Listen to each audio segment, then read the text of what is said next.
আমাদের দাঁতের সমস্যাগুলোর মধ্যে অন্যতম কমন একটি সমস্যা হচ্ছে টুথ ডিসকালারেশন, যার অর্থ দাঁতে দাগ পড়া বা দাঁতটা আস্তে আস্তে একটু ভিন্ন কালার হয়ে যাওয়া।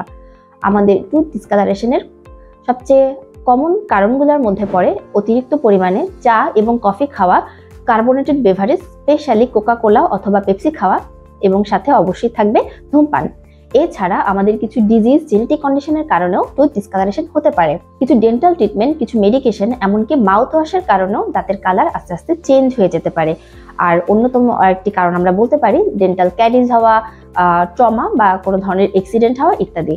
এছাড়া বয়সের সাথে সাথে যখন আমাদের দাঁতের উপরিভাগের এনামেল কিছুটা থিন হয়ে যায়, তখন এর নিচের ইয়েলোইশ ডেন্টিনের কারণে আমাদের দাঁতগুলো আস্তে আস্তে কিছুটা হলুদাভ হয়ে যায়। ডেন্টাল ডিসকালারেশনের ট্রিটমেন্টটা আসলে ডিপেন্ড করে এই ডিসকালারেশনের সিভিয়ারিটির উপর।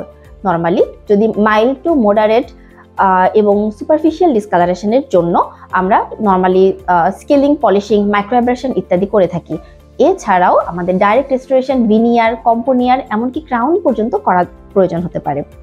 সবকিছু মিলিয়ে ব্যক্তিগত সচেতনতা, দিনে 2 বার করে দাঁত ব্রাশ করা, ফ্লসিং করা এবং বছরে 2 বার মিনিমাম বিডিএস ডেন্টাল সার্জনের কাছে চেক আপ করানোর কোনো বিকল্প নেই।